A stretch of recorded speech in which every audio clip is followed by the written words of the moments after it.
Así es, y ahora son las 7:57 de la mañana y lo habíamos anunciado, nos acompaña ya en los estudios aquí de Guayaquil la ministra Berenice Cordero, ministra de Inclusión Económica y Social. Gracias por estar aquí y por acompañarnos esta mañana.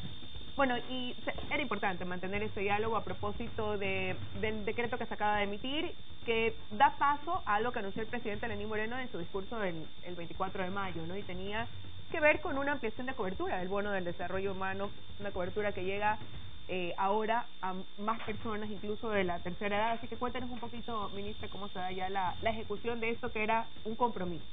Bueno, muchas gracias. Siempre es muy bueno compartir con ustedes. Un saludo muy cordial. Efectivamente, el señor presidente tiene entre sus metas principales asegurar la protección social de las personas más pobres. Un mecanismo es, además del cuidado, las transferencias monetarias para asegurar el consumo, los ingresos mínimos, y efectivamente se van a producir 360.000 nuevas inclusiones. Actualmente tenemos 830.000. Es importante porque se incluyen 150.000 núcleos familiares del bono de desarrollo humano por $50. Una noticia también que es muy interesante es que los adultos mayores pobres, digamos, no extremadamente pobres, accederán a la pensión Mis Mejores Años. Se están produciendo de $100, se están produciendo también cambios importantes en la pensión por discapacidad. Hay una decisión del presidente también de subir de $50 a $100, y de otra parte se están produciendo cambios también en el ingreso de nuevos ciudadanos y ciudadanas con discapacidad profunda al bono Joaquín Gallegos Lara. Por ahí, para tenerlo, claro, yo creo que hay que dividirlo en dos partes, para dejarlo, como digo, sumamente claro. El bono de desarrollo humano se mantiene en el valor de $50 y se incrementan 150 familias más. 150.000 núcleos. 150.000, perdón, familias más que ya han sido plenamente identificadas. Sí, exactamente. ¿Desde cuándo va a comenzar este aumento? ¿De cuándo ellas van a comenzar a cobrar un poco más en el caso de la familia? Sí, la segunda semana de julio se inició ya el proceso de ingreso al sistema, porque este sistema de pago de las transferencias es como un banco, ¿no? Procesa durante todo el mes y se producen los pagos. Usted mencionaba 150.000 familias más, ¿no? Sí. En su momento hubo algunas familias que hasta nosotros llegaron y dijeron que los habían hecho una especie de filtro a través del sistema del bono solidario. Quisiera saber si es que estas familias se reincorporan, son las familias que en su momento salieron, o cómo queda en total las cifras en general desde que en su momento comenzaron a hacer esta especie de depuración, que usted misma dijo que sí, que se estaba haciendo. Sí, esas depuraciones se hacen mensualmente, pero además fue preciso revisar muchos casos porque habían familias que tenían, personas que tenían esta transferencia monetaria desde el año 2008 y que habían superado ya los niveles de pobreza. Evidentemente estas transferencias lo que buscan es proteger el consumo de los más pobres, pero también en el país tenemos que aprender que pueden haber exclusiones e inclusiones. ¿Cuántas personas se depuró en su momento? Aproximadamente 85.000 personas, aproximadamente, ¿no? En algunos casos se hicieron reingresos cuando fue necesario revisar. Hubieron casos también, por ejemplo, en el caso del bono Joaquín Gallegos Lara, un caso paradigmático, el caso de los siameses, por ejemplo, de Milagro. Ahí ellos tenían un solo bono, se hizo una revisión, ahora es un bono por cada uno de ellos, entonces cambia. Y ministra, ¿cuáles son los requisitos cuáles fueron los requisitos que tomaron en cuenta para que estas 150.000 familias nuevas estén beneficiadas ahora de este bono también de desarrollo humano? Básicamente la situación de pobreza de las familias, es decir, las familias que están en este caso con ingresos aproximados per cápita por cada miembro de la familia de $80. Entonces, esos son los criterios. A la vez que se voy haciendo actualizaciones para las inclusiones y las exclusiones, así pues se surgieron estas nuevas familias que van a acceder. Entonces, son 360.000 personas que se ingresan a este sistema de protección social y, como ven, las transferencias han ido mejorando. La idea es que el país, en lo que son transferencias monetarias, protección social, ya sea con transferencias o en especies también puede ser, la idea es que se llegue a cubrir aproximadamente el 1% del PIB. Esto sería invertir, es un monto importante, en transferencias monetarias cerca de $1.000 millones, que es lo que requiere como meta el país. Esto proyectado hasta el 2021. Sí, es bien importante eso también mencionarles, que esto ya, digamos, queda establecido para este año, está proyectada también porque en eso hay que ser muy responsables, porque es dinero importante. Entonces, este año, el siguiente y el subsiguiente. Eso quiere decir que el próximo año, cuando se analice el presupuesto de su cartera de Estado, no enfrentará ningún problema, como quizás lo tuvo en su momento cuando se habló de una reducción del presupuesto que maneja el Ministerio de Inclusión Económica y Social, que bueno, después quedó subsanado. Ya con eso de aquí se garantizaría el presupuesto para... Sí, porque mire, las transferencias monetarias para las personas más pobres y extremadamente pobres son en muchos casos el sustento de sus familias, ¿no? Representa en algunos casos el 20% de los ingresos, pero para los adultos mayores es casi el 100%. En realidad, en el caso de los adultos mayores se llama pensión no contributiva, es como una jubilación que no fue cubierta entonces por la Seguridad Social porque no pudieron, digamos, integrarse al mercado laboral en otras condiciones. Entonces, este mecanismo es de solidaridad básica con estas personas. ¿Qué puede hacer alguien que nos está escuchando y que siente que no ha sido tomado en cuenta? ¿Ustedes ya hicieron el censo y ya no se puede aperturar para nadie más? ¿O qué podría hacer esa persona? No, estas personas están dentro del registro social, es decir, no podemos, el registro social es un mecanismo que se procesa automáticamente, no podemos, nadie manipula el registro social porque podría ser mal utilizado, es decir, yo no puedo decir tal persona ingrésele, no funciona así, es una medida objetiva de la situación de pobreza y así es como se incluye a las personas.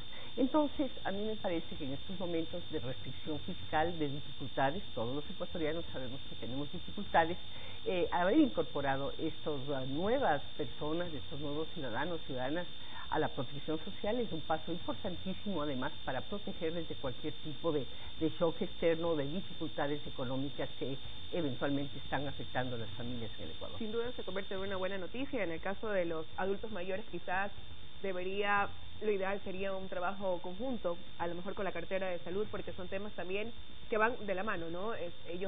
Muchos de ellos viven en un estado de abandono por parte de sus familias, se tienen solamente el uno al otro, dos personas ya con avanzada de edad, que no están bien alimentados, que tienen problemas de salud. Ahí quizás hay un proyecto de poder hacer algo en conjunto. Bueno, esa es otra decisión que tomó el señor presidente, proteger a los adultos mayores de manera prioritaria. Evidentemente tiene una mirada muy profunda de lo que está sucediendo con las personas en el país y está especialmente interesado en dejarle al país un legado en este sentido, la importancia de proteger a nuestros adultos, que son los que nos dieron todo. Entonces, mis mejores años es justamente la propuesta y el presidente hará anuncios de mucha importancia respecto al espacio fiscal que se ha creado también en este sentido y a este trabajo interministerial que es y con las comunidades y con las familias, que es absolutamente imprescindible en esto. Ahora también hay un tema que nos preocupa muchísimo y queríamos hacerle la consulta a usted directamente aquí. La exdirectora del Colegio Réplica Aguirre Abad, que estuvo dentro del proceso judicial como la persona que supuestamente había encubierto algunos abusos sexuales que se dieron en contra de niños, se nos ha informado que ella es parte actualmente de la Dirección Zonal 8 del Ministerio de Inclusión Económica y Social, específicamente a cargo del cuidado de niños y adolescentes. Tenemos un reportaje preparado al respecto, nos gustaría que lo veamos para luego comentar. Lo vemos. El 5 de octubre del 2018 fue emitida la sentencia condenatoria contra 4 docentes del Colegio Réplica Aguirre Abad, ubicado en la vía Adaule. 2 de los acusados recibieron una pena de 17 años de reclusión por tortura, mientras que los otros 2 sentenciados pagarán una pena de 29 años, 4 meses de prisión por violación. Las víctimas son 4 niños menores de 8 años de edad que estudiaban en la institución. Tras hacerse público el caso, la rectora del plantel de ese entonces, Patricia Cuenca, y la directora del Distrito de Educación, Tania González, fueron separadas de sus cargos porque habrían conocido de las denuncias y supuestamente no actuaron conforme a la ley, según el Ministerio de Educación. ¿Por qué no denunció, señora rectora? No hubo ningún abuso. Por el caso que causó alarma a nivel nacional e internacional, a la ex rectora se le abrió una investigación por el delito de fraude procesal y a la ex directora distrital, Tania González, se le abrió un sumario administrativo porque estaba prestando esas funciones, no era funcionaria de planta. Su nombramiento es del Ministerio de Inclusión Económica y Social MIES. González fue candidata a la Asamblea por la provincia del Guayas por el movimiento Alianza País. Tania González llegó a conocer el caso de las violaciones, pero nunca lo denunció. Incluso en el momento de las detenciones de los docentes, ella se encontraba en el colegio. Toda la información la hemos facilitado. Les pido por favor que comprendan que está en un momento de investigación previa. ¿Pero sí denunció? Yo no soy docente, soy servidora pública. Yo ocupé el cargo de directora distrital anterior a cualquier designación. Su accionar fue cuestionado por parte de las máximas autoridades de educación, que en aquella ocasión ocupaban esa cartera de Estado. Porque hay 2 informes donde el Departamento de Consejería Estudiantil ya menciona indicios de responsabilidad del docente que fue arrestado. Pese a todo lo ocurrido, Tania González volvió al MIES. En la actualidad participa y representa al Ministerio en foros por los derechos de la niñez. La cuenta oficial de Twitter de la institución publica fotos donde ella forma parte en defensa de los niños. Paul Tutibén, 24 horas. Como ya lo adelantábamos antes de mostrar el reportaje, es un tema que sí nos preocupaba, que una persona que estaba vinculada con un tema de violación a niños esté ahora sentada en una mesa quizás preocupada por los derechos de protección a esos niños. Entonces sí queríamos confirmar con usted la información, ministra, de lo que acabamos de ver en ese reportaje. Mire, yo leí el expediente de la señora González con mucha dedicación, efectivamente. Ahí en ese expediente, de todo lo que leí, efectivamente ella es quien hace la denuncia. Digamos, ahí hay una omisión en el reportaje.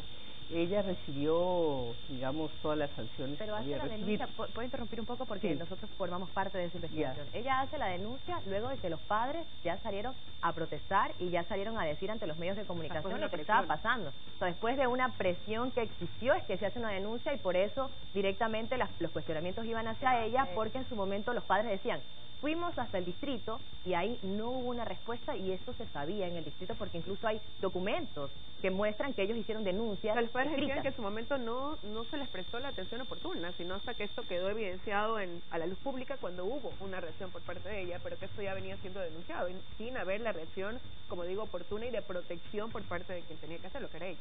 Sí. Entonces, como le estaba diciendo, de todas maneras voy a revisar nuevamente todo el expediente, ¿no? Y les voy a mandar una nota formal sobre esto para que quede claro, ¿no? Ella, de todas maneras, en el caso del MIES, efectivamente habían 2 posibilidades. La sanción máxima, que es de suspensión del trabajo hasta que se produzca todo el proceso de análisis del expediente, y la otra opción era suspender ya sus funciones en la institución. Recibió, digamos, en ese sentido, estuvo suspendida cerca de 3 meses en sus labores, ¿no? En estos momentos, ¿cuál es el cargo que ocupa y cuáles son las funciones que está tomando al mando? En este momento ella desempeña funciones de analista de protección especial.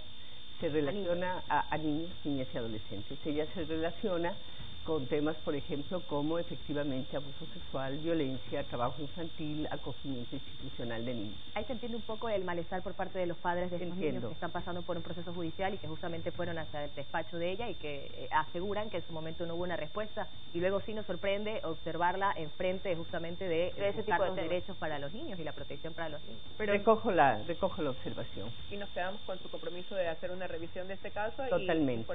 Les voy a mandar una notita formal al respecto. Muchísimas gracias, ministra. Gracias por haber estado acá también, compartiendo estos 2 temas de interés y relevancia. Uno, esta buena noticia de lo que se viene en la ampliación de este apoyo solidario a quienes reciben el bono de desarrollo, y también para aquellos adultos mayores, y también dilucidando esa inquietud que teníamos. Muchísimas gracias. Muchísimas gracias a ustedes.